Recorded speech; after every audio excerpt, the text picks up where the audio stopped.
ভালো বন্ধুরা, তোমরা তো জানোই কদিন আগে পুরা পূজা গেল।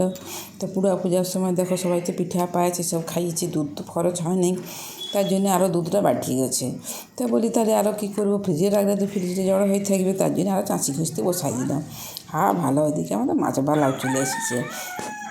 আজ 2-3 দিন মাছ খাওয়া হয় নাই। তো বলি দেখি আসিছে যখন, দেখি কি মাছ নিয়ে আসিছে।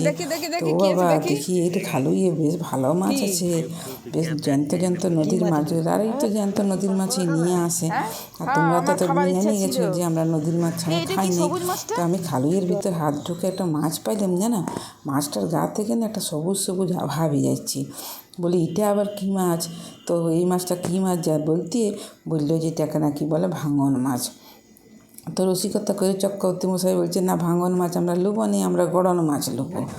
দিয়ে যাই হোক মাছগুলো বাছিয়ে বাছিয়ে লিয়া হলো। আর ওই ছোটো মাছগুলি আমার বেটা খেতে চায় না, তার জন্য ওর জন্য দেখো ভালো ওই বড়ো মাছটা লিয়েছি। দিয়ে মাছগুলোকে বাছিয়ে নিয়ে, আর মাছগুলো বাছতে হয় একটু ভালো করে, ছোটো ছোটো মাছ তো জানো তো, কাটতে বাছতে বেদম দেরি লাগে। তো যাই হোক আমি ওই জন্য একটু অল্প ছাই দিয়ে দিয়েছি, যাতে করে কী হয় জানো, মাছগুলো ভালো করে তোলা যায়, নাহলে হাতটা বড় পিছলায়। তো মাছ বাছিয়ে দিয়ে দুপুরে রান্না বান্না হয়ে গেছে। সন্ধ্যাবেলা বেটা বায়না করলেও যে আজকে কাবলি চানার তরকারি আর লুচি খাবে। তাই আমি বলি ঠিকই আছে, তার জন্য দেখো কাবলি চানার তরকারিটা বসাই দিচ্ছি। আর দেখো বাইরে থাকে তো নিজের পছন্দ মতো তো খাবার খাইতে পারবে না, আর ঘরের তৈরি খাবারটা তো পায় না।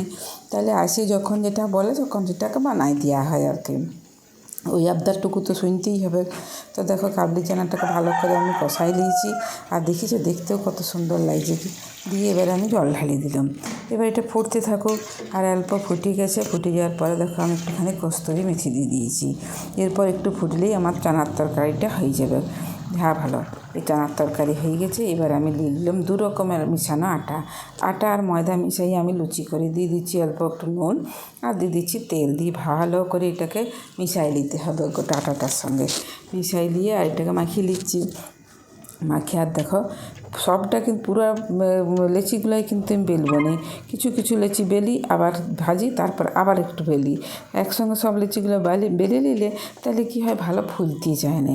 তাই আমি এই জন্য যতগুলো প্রয়োজন ততগুলো দেখো বেলে নিয়েছি। এবার একটা একটা করে লুচি ভাজিয়ে নিচ্ছি। তো দেখো ছেলে বেটা যখন বলিছে যে লুচি খাবে, আমাকে তো বানাই দিতেই হবে বলো। হ্যাঁ, ওইখানে কী খাবে না খায়, আমার তো জানোই মায়ের মন কেমন লাগে, বলি না বানাই দিই। দেখো লুচিগুলোকেও ভাজিয়ে নিয়েছি, আর এই দিয়ে দিলাম ফুলকো ফুলকো লুচি আর কাবলি চানার তরকারি।